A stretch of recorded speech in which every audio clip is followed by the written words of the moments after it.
Welcome to Zero Knowledge. I'm your host, Anna Rose. In this podcast, we will be exploring the latest in zero-knowledge research and the decentralized web, as well as new paradigms that promise to change the way we interact and transact online.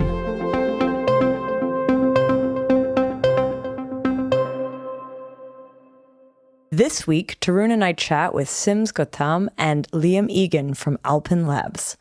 We dive into the wild world of Bitcoin L2s and specifically how Zk could be used to incorporate strong connections between Bitcoin and new execution environments. We cover the general Bitcoin L2 landscape, the emergence of BitVM, the controversial concept of covenants, the distinction between bridge operators and sequencer in this model, and how this differs from how these actors work in Ethereum L2s. We then dive into Snarknado, the bridge that they have designed at Alpen that would move BTC to and from a rollup. We cover what is happening under the hood in Snarknado, the ways in which the system offers round-based fraud games mixed with Zk, where the DA is stored, the reasoning behind the security of such models, and much more. Now, before we kick off, I want to let you know about Zk Hack Montreal, an event happening August 9th to 11th, 2024, in, you guessed it, Montreal, my hometown. In case you don't know, Zk Hack is another project that I'm involved in. It's a hub for Zk learning. And as part of that, we produce IRL Zk-focused hackathons. Our next hackathon is Zk Hack Montreal, and it promises to be a very special one, being our 4th edition of the series, but the first that we host in North America. Applications are open. We have some amazing judges and partners lined up. Keep an eye on zkmontreal.com for more info about it. It promises to be the Zk event of the summer. It's happening just after SBC, so you are able to do both if you want to. So yeah, hope to see you there. Now Tanya will share a little bit about this week's sponsors. Gevallot is the first decentralized proving layer. With Gevallot, users can generate and verify proofs using any proof system for any use case. You can use one of the default provers from projects like Aztec, Starknet, and Polygon, or you can deploy your own. Gevallot is on a mission to dramatically decrease the cost of proving by aggregating proving workloads from across the industry to better utilize underlying hardware, while not compromising on performance. Gevallot is offering priority access to Zk podcast listeners. So if you would like to start using high-performance proving infrastructure for free, go register on Gevallot.com and write Zk Podcast in the note field of the registration form. So thanks again, Gevallot. Aleo is a new Layer 1 blockchain that achieves the programmability of Ethereum, the privacy of Zcash, and the scalability of a rollup. Driven by a mission for a truly secure internet, Aleo has interwoven zero-knowledge proofs into every facet of their stack, resulting in a vertically integrated Layer 1 blockchain that's unparalleled in its approach. Aleo is Zk by design. Dive into their programming language Leo and see what permissionless development looks like, offering boundless opportunities for developers and innovators to build Zk apps. This is an invitation to be part of a transformational Zk journey. Dive deeper and discover more about Aleo at aleo.org. And now, here's our episode.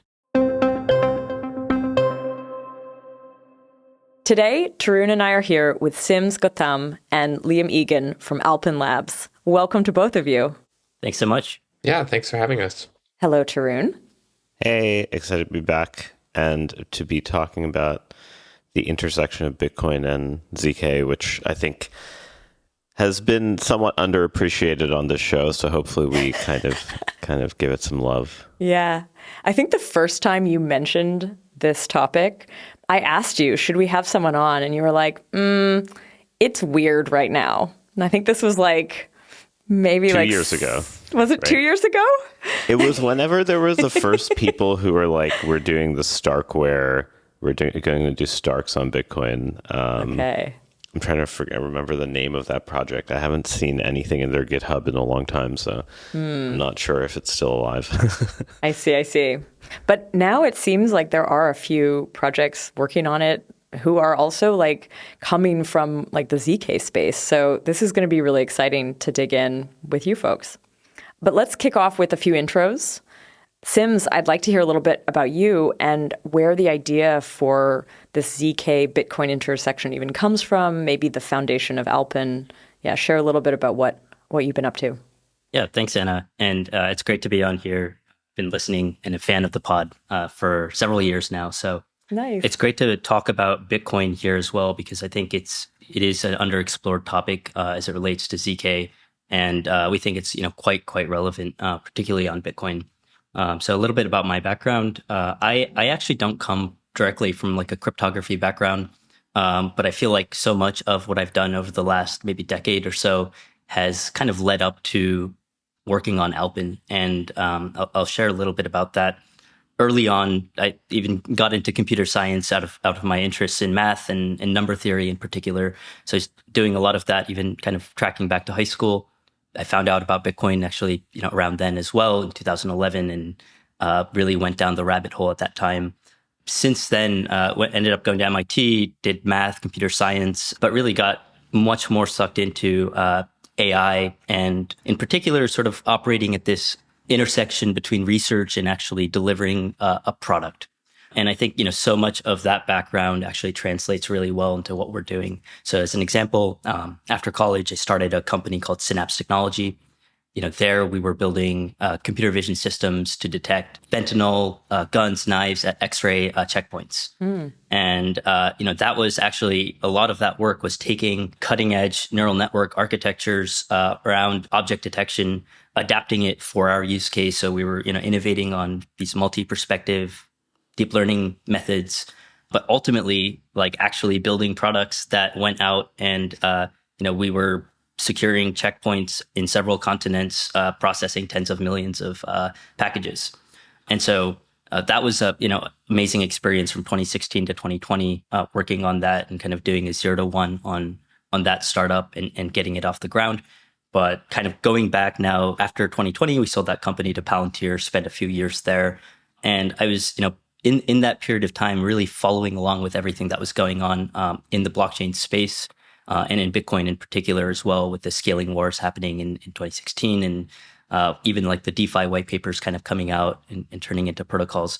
So it really felt like, in 2022, we ended up, me and 3 other co-founders that, we'd met at MIT, were sort of in this position of like, what is the like really interesting, 10-year plus roadmap project here to work on that like we think is like a fantastic business opportunity, but also can create impact, particularly in a global setting.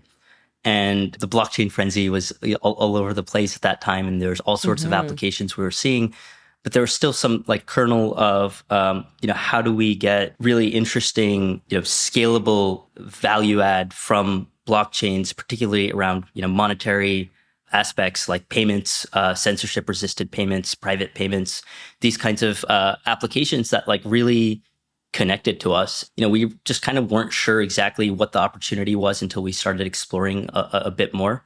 But ultimately we landed on, Bitcoin as a way to really scale privacy, expressivity, and just, overall kind of throughput scalability of the system. And we saw sort of this convergence of ZK research had advanced so much over the last several years where, things were very real and modular, where you can take, very generic ZK VMs that had, very good kind of prover side performance and really kind of leverage these tools that were going from theory into very much practice to be able to solve what seemed like a really important problem in Bitcoin that was totally underappreciated at that time. And so we sort of went down that rabbit hole until we realized that like this kind of intersection and this kind of timing makes a lot of sense to build really interesting technologies on Bitcoin. So that's a little bit about the start of Alpen. I kind of am curious. So you mentioned your startup had been sold to Palantir. Were you kind of starting on this research out of Palantir? Like, did they have a blockchain department? They don't. Okay. Not as far as I am aware. Yeah, they don't. Yeah, I mean, it was out of, we were talking a lot about like payments and like financial technology. Actually, that was like, even before blockchain, I was exploring that quite a bit because I'm originally from Nepal, and like over a quarter of our GDP is remittances. And like, I actually have experience and see how clunky that experience is today. With capital controls, like there, it's also very hard to access, basic kind of things like Netflix. And so, really saw the vision for payment technology in this way, then also realized like there's, as we saw with all the usage in Ethereum in the last cycle, there are like real limits into peer-to-peer consensus systems. And, the way to build this while preserving the decentralization and security is through modular execution layers in layer twos. And that it felt like Bitcoin is just like, the right place to build that. Wow. And has been sort of designed for that kind of, multi-staged modular development. Liam, I want to hear a little bit about your background. I actually know you through a number of collaborations that you've done with other folks in the ecosystem, folks who've been on the show. For example, you worked with Ariel, you worked with the folks at Geometry. Tell us a little bit about yourself and what led you to work on Alpen. Yeah, I've been interested in sort of cryptocurrency, I guess, for a long time, and started working on Snarks kind of independently a few years ago. Wrote this paper, Bulletproofs++, and started working at Blockstream, which is like a Bitcoin company for, I guess, audience members that may not know. I think you guys sort of mentioned this already, but there's like a strange separation between Bitcoin and the ZK community. Although originally there was a connection with Zcash. Yeah. Like the first ZK project actually was very Bitcoin oriented, but it seems like everything since has been more kind of from the Ethereum or other L1 ecosystems. The first mention, I guess, would be like Coin Witness from Greg Maxwell, talking about, I guess, I don't remember exactly what the details were, but the kind of ideas that have since been developed and put into production of like compressing blockchains into a single proof of validity and privacy. And yes, Zcash for sure, fork of Bitcoin. And I guess that's actually kind of how I got into Snarks was privacy stuff. I was really like inspired by Zcash and the ethos of privacy and how it like really worked in some sense. And so, yeah, I've done a few papers with Ariel, worked on like lookup arguments and folding schemes and lots of cool stuff. But I was always interested in bridging the gap between ZK and Bitcoin. And now that seems more feasible than it has in the past. So nice. I guess that's kind of how I ended up here. I guess to your point, I feel like there's the early 2013 or 14 Bitcoin talk posts that you're kind of referring to. What has sort of been in your mind, the kind of like, if you could give a stylized timeline of the intersection of Bitcoin and ZK from over the last decade? Because I think it's a very like nonlinear story, and maybe having like the timeline just would give people some grounding as to the stuff we're going to talk about. Sure. I won't claim, I may not remember everything, and my recollection might not be perfectly accurate. But there was the Coin Witness stuff from Greg, and I think also maybe at the same time or around then there was also discussion of like using ring signatures for privacy with Bitcoin. I think Satoshi may have even participated in some of these discussions. I don't remember, but so Zerocoin came out in 2013, and then the Zerocash paper, which I think basically had the bones of modern kind of Zcash and other privacy payment systems, came out in 2014 and just won the IEEE Test of Time award. In parallel with the sort of work that became Zcash, there was also Monero, or what would become Monero, using ring signatures. And these were, I guess, two applications of ZK to cryptocurrency really early on. Yeah, so I guess there was the beginning of kind of like a really virtuous feedback loop of ZK research and ZK applications that up until all of this hadn't, as far as I know, really existed. It was cool to see it really be applied, like in the real world. I guess in parallel with a lot of that, there was also work at Blockstream with Greg and Andrew and Peter Wuille, who I think the story goes that they approached Dan Boneh with this problem of improving range proofs. And they took this work of Bootle on inner product arguments and came up with Bulletproofs. And so I think that's an interesting example of practical applications driving research and a Bitcoin to ZK connection a little bit. Yeah, definitely. Yeah. So the motivation from Blockstream was for Liquid, I think, which is a Bitcoin sidechain. After this point, I feel like a lot of the ZK research and then projects that emerged tended to be more on that Ethereum side. Like sometimes they were just L1s, but they were definitely like they'd have something like programmable privacy or this idea of smart contracts interfacing with them under the hood, and what eventually evolved into the ZK rollups. They all were very Ethereum focused, or these like alternative L1s. You were coming maybe more from like the Bitcoin side, but were you disappointed that like there wasn't more of a Bitcoin overlap during that time? And why wasn't there? Was it from the Bitcoin side or was it from the ZK side that like there was a lack of interest? I think part of it was a perception for a long time that zero knowledge proofs and snarks always had trusted setups, which is, of course, not accurate anymore. But, yeah. I don't remember when the Stark paper came out. That was also in all of this, maybe like 2018. So the snarks that people used for Zcash did have trusted setups, and there was a strong resistance from the Bitcoin side, to using trusted setups, certainly against ingraining trusted setups in the L1. Mm-hmm.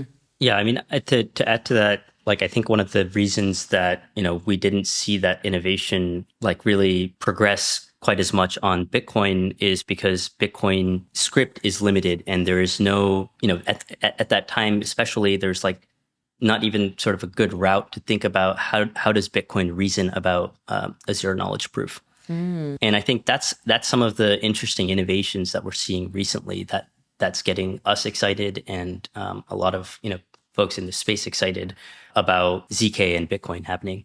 And one thing that's also worth pointing out in that kind of intersection between ZK and Bitcoin is that like Bitcoin as a blockchain is sort of, it's always been designed in a way that like the scripting is very, very limited. So we have very limited kind of smart contracts that are available on Bitcoin, because the core value there in the core design thesis is blockchains should be verifying computation. They shouldn't be executing arbitrary computation.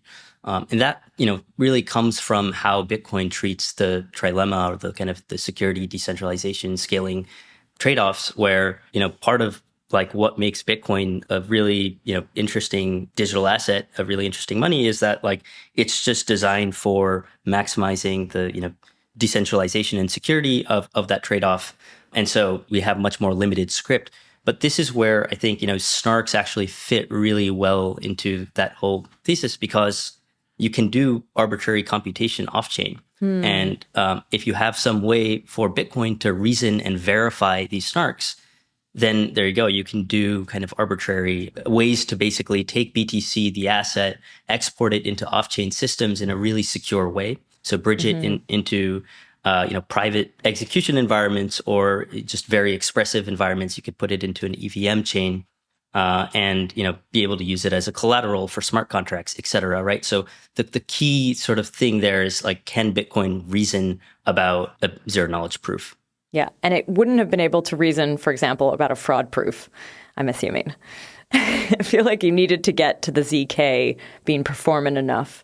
Because what I hear is like there was the Bitcoin ZK intersection, but then there's also just like Bitcoin and L2s. L2s were not, I guess you had sidechains, you had Liquid, you had Lightning, you had like these sort of like attempts to put sidechains or something connected to it. But with Ethereum, you had the fraud proofs, and then you had the ZK rollups that like kind of defined what that could look like. And then it's brought back to Bitcoin. Although there's two other things about Bitcoin, and again, I'm not in the Bitcoin world, so I'm kind of looking in from the outside, but it seems like just generally Bitcoin and L2s and that narrative started to pick up recently. And then at the same time, there was like ordinals or like NFTs on Bitcoin, which also picked up. And maybe can you talk a little bit about those two things and like maybe where those start as well? Yeah, maybe it starts with Taproot, which is this upgrade, that came to Bitcoin a few years ago. Essentially, ordinals, part of the growth there is like they're figured out a way essentially to put data on Bitcoin block space that was, much larger than, what was possible before in a cleaner kind of way, leveraging this Taproot upgrade, which relaxed some of the constraints around putting data in. And so this, of course, seeing Bitcoin as this kind of more pristine premium block space that not to the same extent after the last kind of NFT hype wasn't used. I think this really opened up the design space for, people to put all sorts of things. And then also ordinal theory, which is invented by Casey Rodarmer, essentially laid out a way to track these, UTXOs on Bitcoin, these, NFTs that get created, content data that's created on the block space to be able to track ownership and essentially index them. And, that was innovation that really took off, and it brought several $100 million in transaction fees to the miners, which is really interesting. It also made block space quite expensive given the kind of usage. I don't think it was, quite as sustainable, and, there's definitely like spikes in usage and so on. But it had a lot of interesting kind of secondary effects into accelerating this conversation around scaling Bitcoin and kind of even alternatives to Lightning Network. What are other kind of layer 2 solutions? And then this is also, times really well with this other innovation it's worth talking about here called BitVM, that Robin Linus published a paper for last year. I think it was like October. And so this is, to your point earlier, Anna, about fraud proofs and kind of reasoning about that. Robin, essentially the core idea that, Robin was able to outline in this white paper was it's a paradigm for someone to make a claim on Bitcoin and have like a claim about, sort of arbitrary, computation. It's a claim about some correctness of like a circuit. Someone makes a claim, another party can challenge that claim, and Bitcoin can actually adjudicate who's correct in this case. And so it's a fraud-proof primitive that is sort of available to Bitcoin using sort of earlier ideas that Jeremy Rubin had with Lamport signatures and how to do that on Bitcoin. This was like a really kind of interesting step forward in terms of like, how do we start designing layer 2 systems or bridges that can be more secure than the honest majority assumption. And there's a lot of work, after that white paper came out that the BitVM community got together and kind of propelled. And I think where it sits today is really interesting. As you describe all of this, I can't help but wonder, like Bitcoin, it's not a smart contract platform. There's no like VM to Bitcoin, or maybe there is, but I guess it's very, very simple. It's like it can do one thing. This has been always kind of my question of like, how does Bitcoin verify anything? Isn't it sort of like there's a multi-sig that makes a decision based on logic that happens elsewhere, maybe, but not that it's like anything's actually happening on Bitcoin. And the only part that's on Bitcoin is like using that memo field. This is what I've always understood, and it's always kind of seemed like a bit of like a hack around because there is no smart contract to like create the same impact. Bitcoin does have a scripting language, yeah. It is very simple. It used to actually be more featureful than it is now, but it only currently supports, I guess like Sims was sort of saying, it's kind of a forth-based stack language with very limited functionality. You can add numbers, subtract numbers, do like a simple Boolean logic, signature verification, hashes. Notably, it does not support concatenating values or multiplying numbers, although it used to. As a result, you can implement very simple smart contracts. And with BitVM and the optimistic kind of protocol, you can reduce much more complicated claims to things that Bitcoin script can check. But yes, it's intentionally limited pretty severely. Right? The stack can't contain more than 1,000 elements. You can't, for example, decompose a hash into smaller values. Or I guess another way of related problem is you can't take two things and put them together and hash them. So you can't really do like Merkle proofs. So lots of the things you would sort of naturally want to do, in a smart contract are not possible, or at least not possible efficiently. So you mentioned, though, BitVM kind of opened the door to like more of an optimistic roll-up model. But what opens the door to ZK? Like, you still have to verify proofs if you're writing them to this. So that's the part that I've found really challenging to get my head around. How do you actually do verification on Bitcoin? I think it would be great to talk a bit more about Snark-NATO, which is this protocol that we released recently. But essentially, it's, like we think about it as, you have arbitrary computation that's off-chain, EVM rollup, for example, take a bunch of Ethereum transactions. You have now all these kind of modular tools available, which is awesome.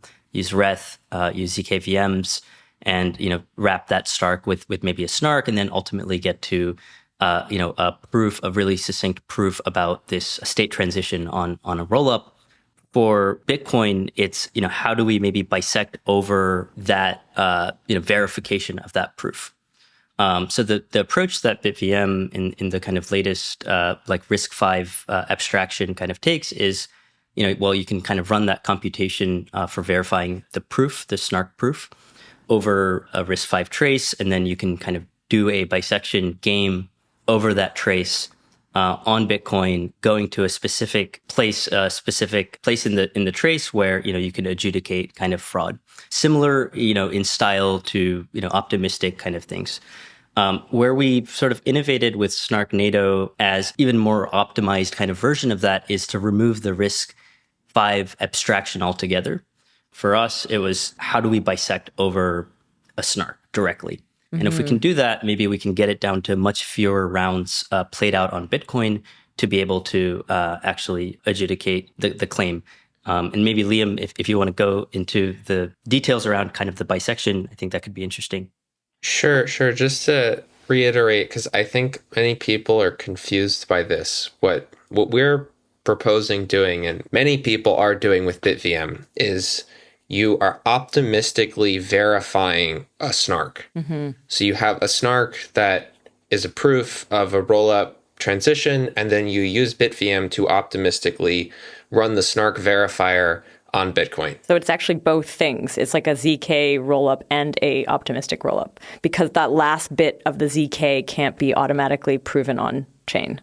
Exactly. Yeah. Okay. Whereas in Ethereum, you could just write a Snark verifier and check it directly. Yeah. Yeah. So for Snark-NATO, right, because we're only really interested in using BitVM to verify a Snark, we decided, I guess, that removing the RISC-V abstraction and working more directly with, I guess, what you might think of as like a circuit for verifying the Snark is more efficient. And I guess maybe this is also confusing, but the model that we have for using BitVM to verify a Snark is itself also based on Snarks. So we kind of encode the... Wait, your implementation or the implementation is based on Snarks? The strategy we use for using BitVM to verify a Snark is based on polynomial IOPs, kind of, how Snarks represent problems that they're verifying. Maybe, can you define what BitVM really is? Because you sort of mentioned that it exists, and you said that it has RISC-V something, but is it a library? Like, is it a piece? I don't even know what it actually is. So it's many things to many people. No, people use the term in... Intersubjective virtual machine. People use the term BitVM in different ways. So there's the BitVM paper, which Rubin wrote, and it includes a lot of what I would describe as like the BitVM primitives. Okay. So BitVM uses Lamport signatures to measure equivocation, and that talks about, bisection, but it also talks about like NAND gates, for example, which is I think more of like an existence argument rather than like a concrete thing that was ever meant to exist. Then there was also BitVM, the project from ZeroSync, which other people have also sort of forked off of. And that is the RISC-V BitVM. I see. This is an open source project. Yeah. Everything ZeroSync does is open source. They're a nonprofit. And I don't believe they're working on the RISC-V BitVM anymore. There's then another protocol that they released called BitVM2, which uses some of the BitVM primitives, but not bisection. And for people who are interested, it's a little bit like BitVM if instead of bisecting, you just had a single round. And the reason why this is interesting is because BitVM, like 1, has a permissioned set of challengers. And BitVM2, by having only a single round, is able to weaken that and to allow anyone to challenge. Mm-hmm. Why is there this trade-off between number of rounds and number of participants? Like, it seems like you're kind of saying something akin to, like, given the stack size, you know, like there's a fixed amount of storage that you can use. So because of that, you can't do multiple rounds. Is it like a pure storage constraint, or is this like a more theoretical reason? There's like a discrete thing that happens when you go to one round. Essentially, BitVM requires us to do some complicated hacks to emulate what are called covenants. And maybe it's worth defining what a covenant is. It's a way to encumber a UTXO with some kinds of like future restriction on how people can use the money going forward. Bitcoin currently does not support covenants, and they're very controversial in the Bitcoin community, but BitVM requires them, right? Like you kind of need a covenant in order to implement what you would sort of think of as a smart contract. The smart contract is kind of like one model of it in Bitcoin would be a UTXO that can only be spent to a new valid like smart contract state, for example. Anyway, all that to say, BitVM requires a trusted setup to emulate a covenant. Oh, and we're back to the trusted setup. Yeah, it's funny. It's an interesting full circle. How did Bitcoiners all of a sudden allow that if they were so anti in the first place? Well, I mean, part of what makes BitVM interesting is that it's not like allowed per se. It just sort of is possible right now. Okay. Yeah, it works. It works today without requiring soft forks. It feels like in your description, somehow the threat model changed, like the model of the adversary between the multi. Because like when I think about the proof of bisection games and optimistic rollups, the more number of rounds you have, the more secure your proof is usually, right? So it's like I can do more challenges. I can do more like fine-grained challenges. Like, so it's kind of weird to me you can actually compress to one round without changing the adversarial model, like either weakening the adversary or something like that. So like why is this possible?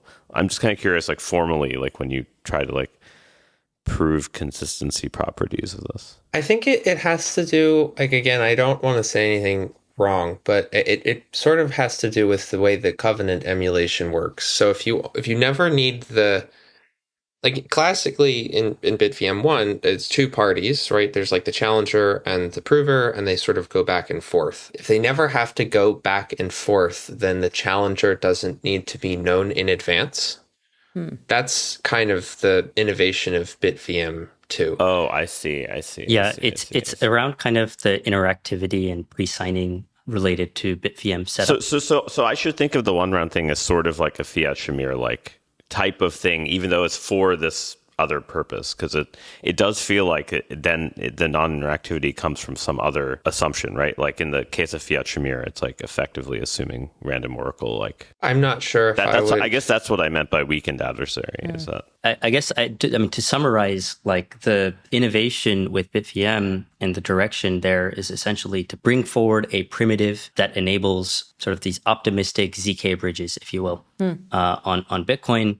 There's definitely, other complexity associated with that bridge construction as well, which is, how do you work within the other constraints of Bitcoin? Some of the mentions Liam brought up were around covenant. So like, how do you actually emulate some kind of covenant using, pre-signs, and how do you kind of manage all of that complexity is one. There's certainly an economic consideration here as well, and that's been discussed quite a bit with these bridges, which is how do you, actually manage to handle large amounts of withdrawals at the same time? Like, what's the capacity of those bridges? The bridge construction itself is slightly different, even though it's, sort of optimistic ZK bridge, the contracts on Bitcoin and how the mechanism for this canonical bridge works is different because than Ethereum contracts, say for Arbitrum, because of how we're able to sort of adapt to the limitations of Bitcoin.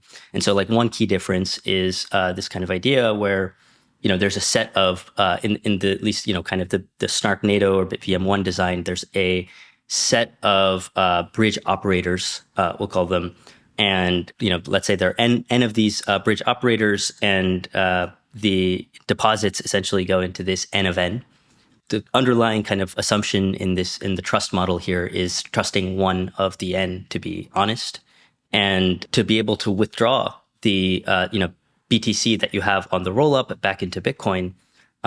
This is where sort of the mechanism is a bit different, where one of the operators is essentially assigned to front that withdrawal to the user. So user would make a withdrawal request. One of the operators fronts that withdrawal, and the operator then gets a reimbursement from this N of N that's holding all the deposits by presenting a Snark proof that's aggregated.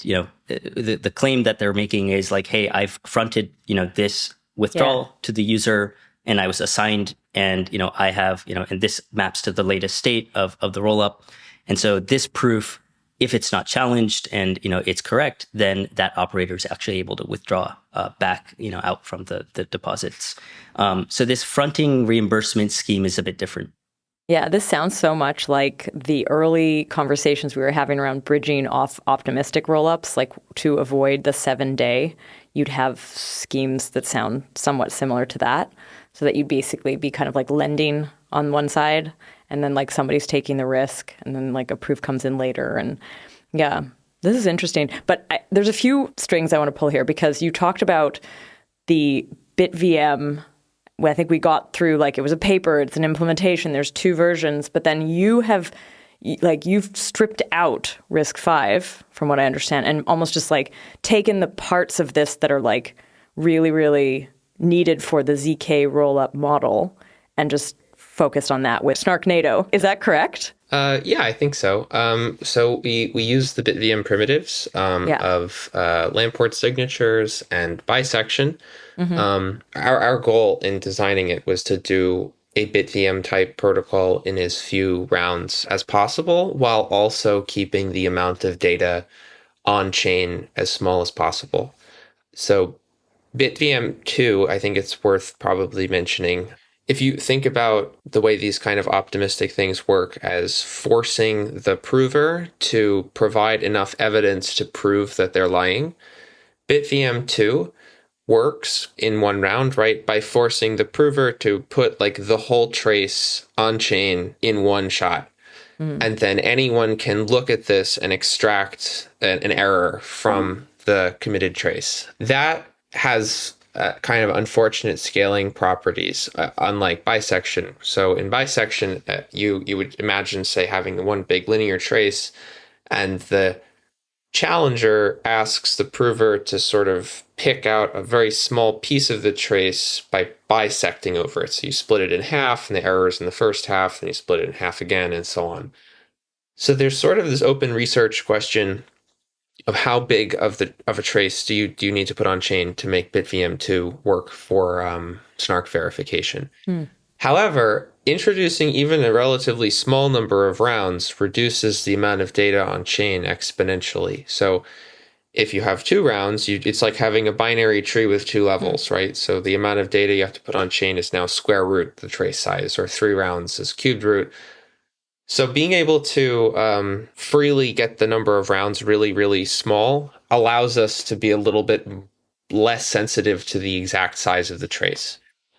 It very well might be the case that it's possible through lots of tricks and hard work to make the trace small enough for BitVM2 to be practical. And in that case, it's interesting that Snark NATO, if you do it with 1 round, ends up sort of converging towards BitVM2, and you could then relax the permission to challenger set. But there are lots of like really tricky technical issues. So for example, with all of these things, but with BitVM2 especially, you have to split your computation that you're checking into Bitcoin scripts.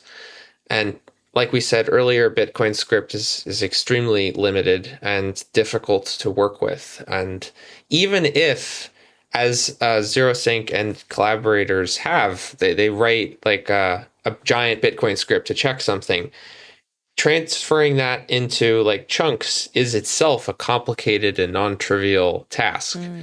Because the stack can't be more than 1,000 elements, and you have to like share the stack between the chunks. So you have to Lamport sign the state going from one chunk to the next chunk, and you have to put all of the signature data on chain. And I mean, I'm not trying to make it sound like it's impossible, just to give people a sense of the technical like engineering challenges that go into making it work. Wow. Yeah, which is, I mean, this is one of the motivations for Snarknado as a sort of, doesn't go to a single round kind of following the BitVM2 approach, which, that would be awesome. And like, we'd love to, contribute research ideas, and we are to that project. But Snarknado is something that's practical, and, we're building today, and it's, targeted for this public testnet version that we're launching this year, right? And so one quick point I think it's worth clarifying is we talked about number of rounds a bunch, and like why that's even important is, I described that withdrawal flow back. So essentially, if a operator is challenged about their withdrawal proof, then we go into the bisection game played out on Bitcoin, where each round is approximately, in most designs, including ours today, 1 week period where the challenger, the kind of the verifier approver has time to respond. And so with BitVM1, we're looking at something like over 30, 32 kind of rounds played out on Bitcoin, translating to, well over 6 months, basically, to adjudicate some kind of fraud.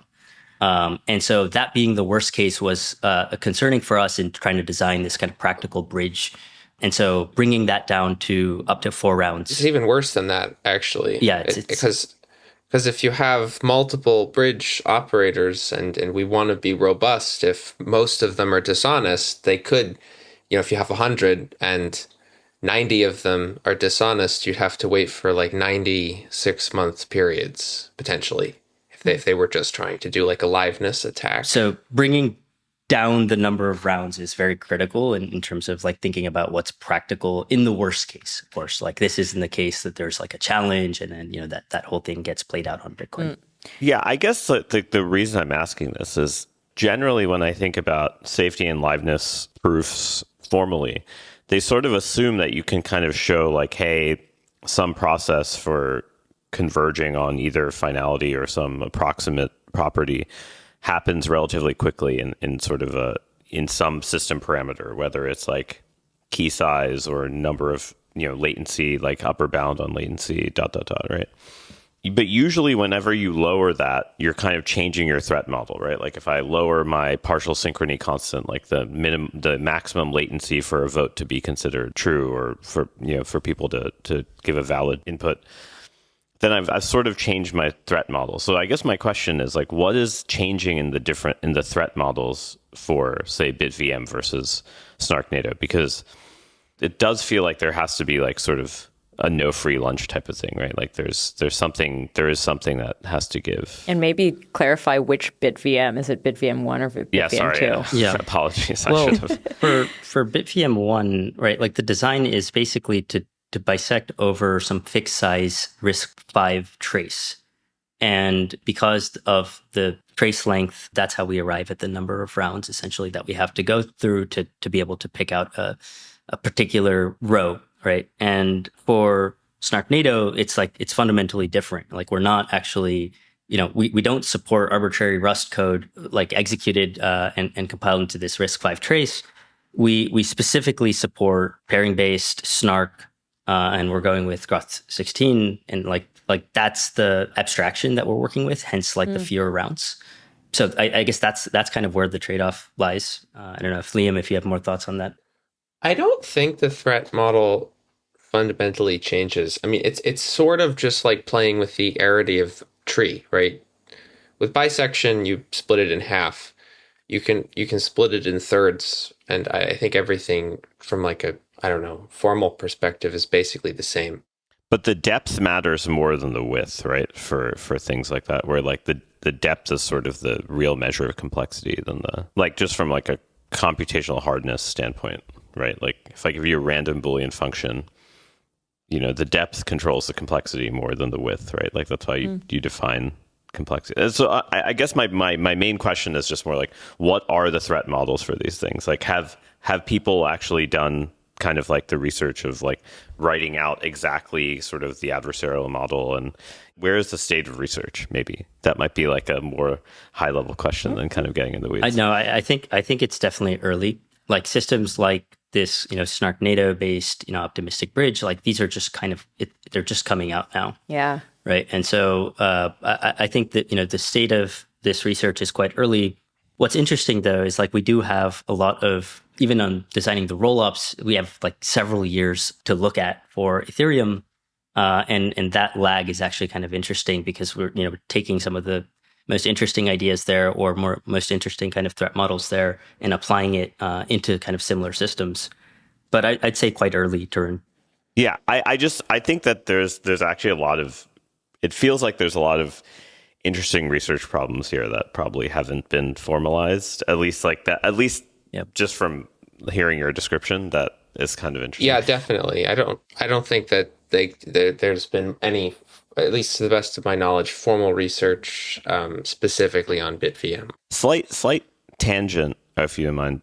We were talking about sort of some of the data limitations within Bitcoin rollups. And, when you think about Ethereum rollups, there's a huge focus on like where the call data is stored and data availability type of issues.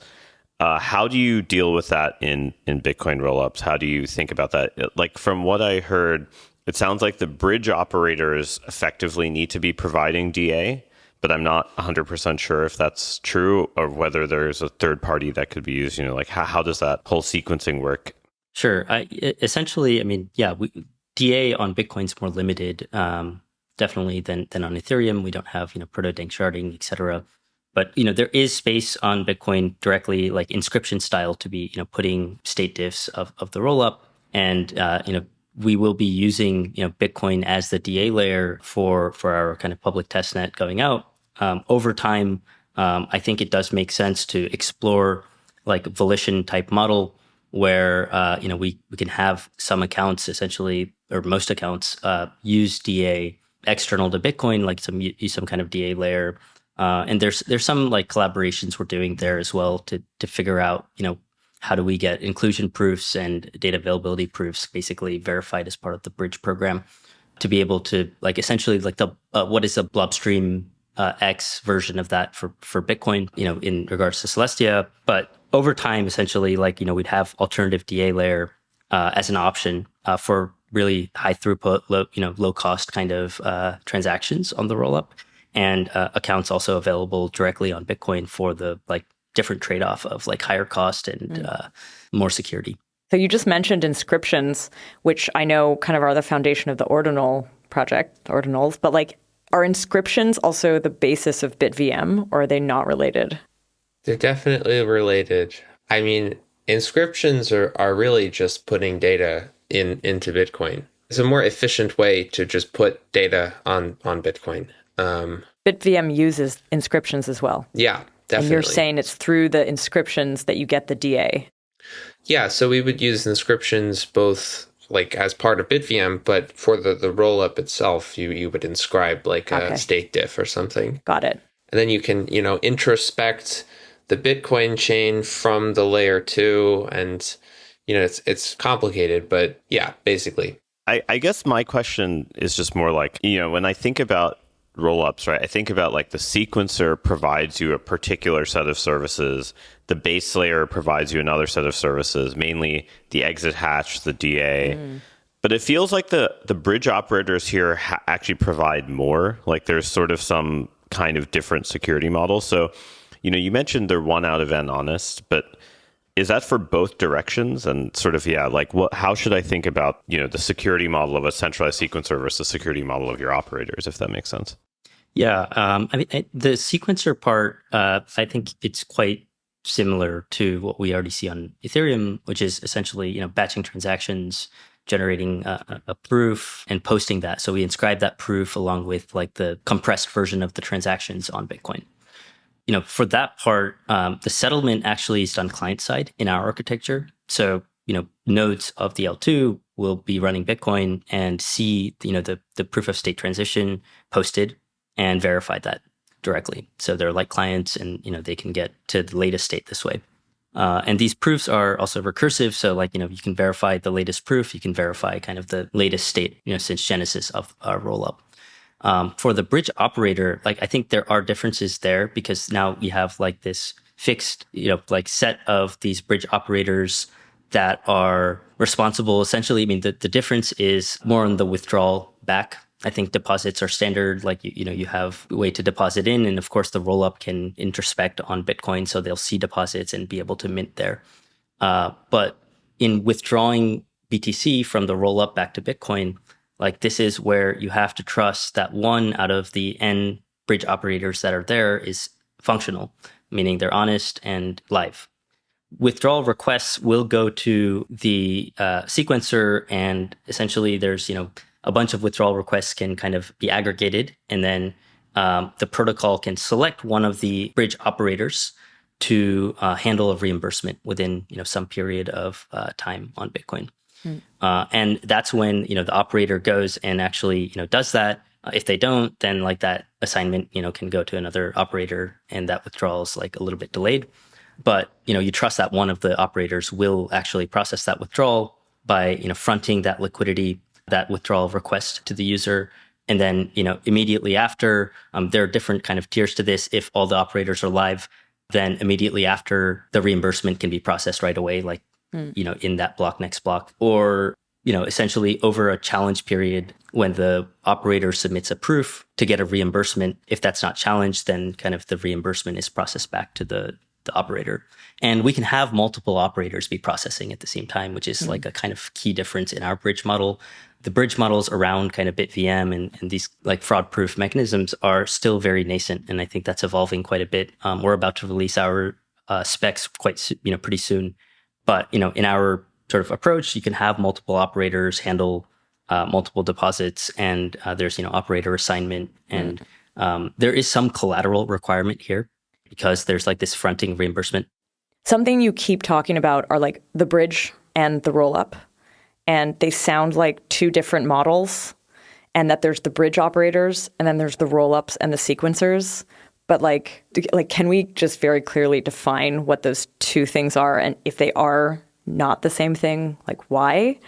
Do you know what I mean? Like, this is something where I think we've sort of been flipping back and forth. We've said like the sequencer, oh no, but the bridge operator. So like in the models that you're working on, are you creating two unique ones, and do they have different actors in them?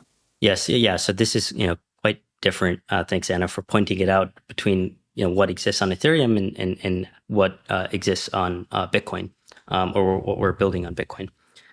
So the sequencer is a separate entity here from the bridge operators. And, the sequencer is responsible for that state transition. I mean, similar kind of responsibilities as we're typically used to, and essentially posting a proof of that state transition along with, the transactions on Bitcoin in a kind of world where, you just want to inherit the security of Bitcoin on your rollup. Like you can build something like a sovereign rollup. Even if Bitcoin can't reason about zero knowledge proofs or, can't do fraud proofs at all, it just means you have a limited bridge. You can still build a sovereign rollup where, you can inherit the double spend security of Bitcoin by posting proofs, having nodes run Bitcoin and arrive at the latest state that way. So the key difference is, we also want to be able to take BTC, the asset, and be able to bring it to our rollup in a way that is really, really secure relative to, options available today. I see. Like that gets better than an honest majority assumption. And so that's where the separate bridge system comes in. But you're using Snarknado for both of these things? Is that what you're saying? We're using Snarknado specifically for the bridging. Okay, not for building a rollup. Okay. Yeah.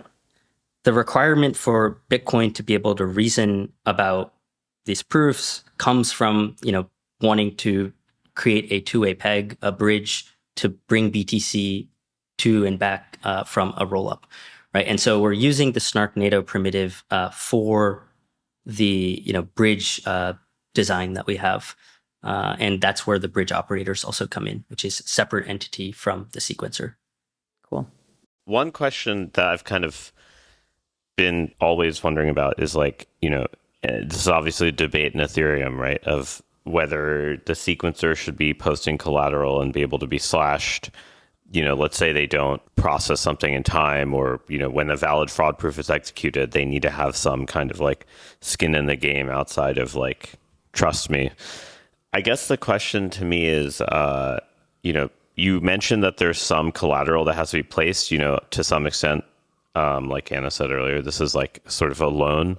You put up collateral on one side, you kind of, which you're sort of fronting capital on the other side, and then eventually they settle. How do you think about these kind of slashing conditions, and then also kind of the lightning style problem of the free option of hey, I can request something, but then kind of cancel or not fulfill one side, but I got the value of it for that small duration type of thing. If there is such a thing, I don't totally know the entire design to know how complex it is to actually execute such a type of thing. But yeah, how do you think about that design, that part of the design stack?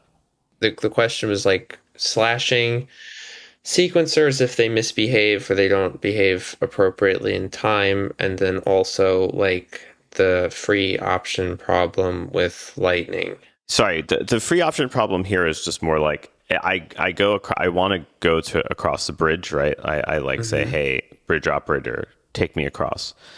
And there's a sense in which the bridge operators now they can basically, if assuming there's no honest bridge operator, they effectively can delay my transaction or maybe delay it multiple blocks. So let's say I'm sending a capital to do a trade on the rollup. The bridge operators delay my trade. By the time I get there, I sort of get a worse price. And the difference between the price I would have got if they acted promptly versus the real price is this kind of free option thing, which people in Lightning always talk about, is people kind of blocking you from doing a certain route. So you have to take a longer route, and then you end up paying more in fees. So how do you think about these types of griefing kind of attacks? It seems like the bridge operators could do a lot of those types of things, even if one of them is honest. How do you kind of reason through that? The bridge, at least in I think all of the BitVM constructions, is really heavy and slow and difficult to use. And so, one maybe version of an answer is that normal people will probably either use swaps to move between the layer 1 and the rollup, or some kind of credit based thing. I don't know if that solves the problem, but at least the way I think about BitVM stuff working is normal people don't really use the bridge. There's big liquidity providers that move very large amounts of money across the bridge to settle very infrequently. So I don't know if that's a satisfactory answer, but that's kind of how I think about it. Definitely agree there. Most users, we're expecting actually probably will use some kind of atomic swap based bridge system, which essentially, you don't have to go through the functional requirements of that canonical bridge, which is a delayed withdrawal period due to settlement period, etc. You can do instant withdrawals, instant deposits through this atomic bridge, but it requires on the other end having some kind of service that is swapping with you, right? So if you have BTC there, you want the BTC on the rollup also to be available, and so we expect actually several different swapping services to be placed there, and then there being different trustless, permissionless ways to bridge in and out between the two BTCs on base layer and rollup. Is that what it's going to be also? Will the rollups be BTC emulations often in this case, or they're not trying to add more functionality? I think in the BitVM it does because it has the RISC-V, but what you're creating, it's actually Bitcoin to Bitcoin. No, so I think we didn't talk about this as much, but where the BTC is going and what we're building is a EVM. It is okay. Rollup, Okay. Yeah. So once your BTC is there, you can do whatever you want, and then we expect to bring in native stable coins there. We expect to bring in all sorts of kind of other things there. Where we're excited is that it's not like just around scaling Bitcoin, but really expanding the functionality in terms of like what can be done around privacy with BTC, what can be done with programmability. You can do lending protocols, lend, borrow. You can have all sorts of like kind of interesting uses of BTC as a collateral, which a lot of teams in the DeFi space across various ecosystems have actually reached out around how do we access BTC in a more native way and use it as a collateral for our applications. Can I ask a really dumb question, which is it ever possible that a rollup be a rollup both on Bitcoin and Ethereum at the same time? I realize that's like really dumb because often they're like branching off of one of these to exist, but could you have like two sequencers pointing in different directions? Mm-hmm. It's funny you mentioned that actually, because I think Starkware had an announcement yesterday. Really? Around Starknet, essentially being a rollup both on Bitcoin and Ethereum. Like it's their plan to do that. Okay. There are fundamental problems with it because if the two L1s, like if one of them rolls back or forks or something, you don't have a single canonical source of truth for the rollup. I can't say for sure that this is like insurmountable, but I don't know. I think you can't really avoid this. I think what's interesting is having for an Ethereum rollup, having also like a bridge that is like a ZK bridge, optimistic ZK bridge from Bitcoin as well, because like BTC as an asset is incredibly valuable. Yeah. And the state of that today bridged into the Ethereum ecosystem is still very centralized. It's something that we can definitely do better. So like what it is today, it's often like, what is it, a multi-sig or a single address on Bitcoin, locking Bitcoin and then minting wrapped Bitcoin on Ethereum, right? Essentially, yeah, right. And, the best designs would be like trusting a majority of that, multi-sig, to be honest, and live. But in what you've created with Snarknado would be like you're creating a much more authentic synthetic. Like there's no single account or multi-sig that needs to lock it, right? Like it's written more onto the chain? Or is there still that entity in your build? Yeah, so there is still like a federation where the deposits are locked into, except the trust model around the BTC and how the federation can kind of spend all the deposits is a lot better with this approach, given it's trusting one of that end members to actually be functional. What's really interesting, and maybe it's worth pointing out here, is like if we can directly verify a zero knowledge proof on Bitcoin in a single transaction, then we have architectures and models for how to build a fully trustless, like no federation way to be able to withdraw BTC back from the rollup. So like do the bridge without requiring any kind of federation whatsoever. Of course, like this is that's the dream. Not possible today as far as we know. But CAT is really interesting proposal that's been really popular and getting a lot of momentum in the Bitcoin space. It's literally to concatenate two elements in the stack for Bitcoin, but the implications would be to be able to verify Merkle proofs, which might be enough to be able to verify Starks. And so there's been some really interesting research that a bunch of groups are doing, including ourselves. We've been collaborating with Benedict Bünz on understanding how can we get towards direct verification of code-based snarks if OPCAT was actually available. So if that ends up being soft forked in and, the Bitcoin community is accepting of that change, we may see, that threat model kind of even improve, the bridging model improve even further. Whoa. Although that sounds like a big if. Yeah. Like if the Bitcoin community accepts this thing that they're kind of legendarily not into accepting new things. So there's definitely some momentum around it. Okay. Yeah. The attitudes have warmed quite a bit. I mean, it's definitely not by any means maybe even likely to happen, but there's been definitely a vibe shift, and there's even talk of activating more of the old opcodes that used to be active on Bitcoin but were disabled. When you say CAT, the CAT proposal, what is that? Is it just CAT? Yeah, there's an operation in Bitcoin script called opcat that takes two elements from the stack and puts them together and puts the concatenation of the two elements. This is what it stands for. Okay. Yeah, exactly. And the basic way you'd use this to do something interesting is if we wanted to check, say, that a hash is a hash of some particular values, you put your things on the stack, you concatenate them, you hash it, check the hashes are equal, and now you can do stuff with the hash preimage. Without cat, you can't do that. And you can't decompose things interestingly. Or like Sims was saying, right, you can also do Merkle proofs, right? You have the two paths and you concatenate them in hash, say.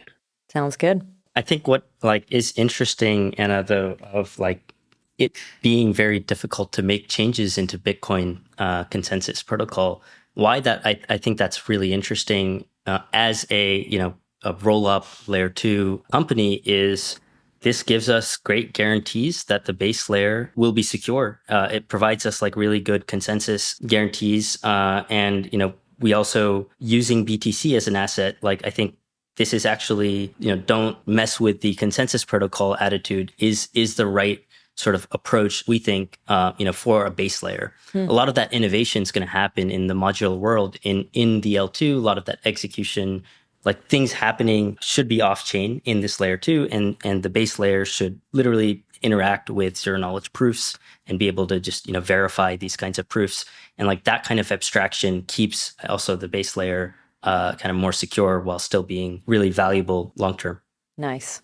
All right. Well, thank you to both of you for coming on the show. And for sharing with us everything about Alpen Labs, what you've been working on, helping us to explore the ZK/Bitcoin world, which is something we haven't really covered on the show. Yeah, thanks so much. Thank you. Thanks, Anna. Thanks, Tarun.